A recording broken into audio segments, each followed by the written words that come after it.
goo that resembled baby diarrhea, or brown sludge that reeked of cheese. But there were thousands of one-off biote strains that might do something equally bad.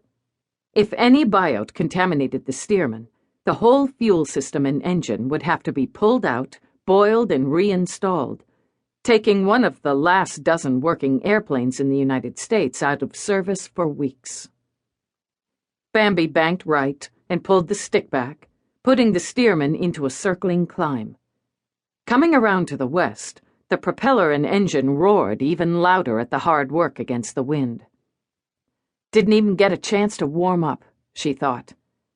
Even in July, she needed a couple of sweaters, gloves, helmet, and scarf at cruising altitude, 1.5 miles above the high desert, and with the plane's propeller and motion putting 100-mile-an-hour wind always in her face. Well, nothing to be done for it. She couldn't land here, and she needed to get above and upwind as quickly as she could.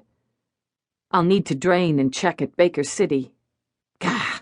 One more thing between me and dinner and bed. Holding the stick with her knees to keep the Stearman spiraling upward, Bambi dragged the Ontario mailbag from the front cockpit and rested it on her lap, tearing it out of its paper grocery bag. Mostly Athens bureaucrats bashing antlers with Olympia bureaucrats, but the mail must go through. She pointed the nose north to cross west, to the windward of the field. With the stick between her knees and her feet steady on the rudder pedals, she gripped the eye bolt that protruded from the concrete-filled tin can in her right hand and balanced the mailbag and streamer on her left. She whipped the weight downward in a seated slam dunk and tossed the mailbag and streamer across her body over the side. The mailbag rig cleared the stabilizer. The weight pulled the rope to the mailbag taut, and the red streamer unfolded behind, fluttering down onto the former golf course by the airfield. Ontario was screwed. All the fuel on the ground would have to be burned, and the tanks, pipes, and hoses scoured with boiling water and disinfectant, and then there would be a 3-month quarantine to confirm that exposed fuel was no longer becoming infected. Their mail would have to wait for a train that had a decontamination car, perhaps twice a month, because there just weren't enough steam locomotives. Actually, I could give a shit about the nice folks in Ontario. I'm about up to my own ass in trouble. Bambi had pushed hard to reach Ontario today, taken off from Pueblo as early as she could get the ground crew to forgive her for, and then flown all the way to Ogden, Utah on the first hop. On the way, she'd dropped mail to Rangeley, Vernal, and Provo, but she'd elected not to land because that exposed the Stearman to the dangers of biotes and nanoswarm.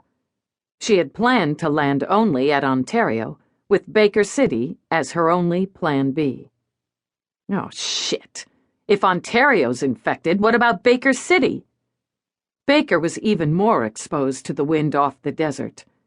From here to the coast, there were dozens of gas stations whose abandoned tanks seeped foul-smelling goo, thousands of houses where vinyl siding had decayed into slime, and tens of thousands of abandoned cars and trucks sitting on their rotted tires, their fuel tanks reeking of vinegar, refrigerator mold, or spoiled milk.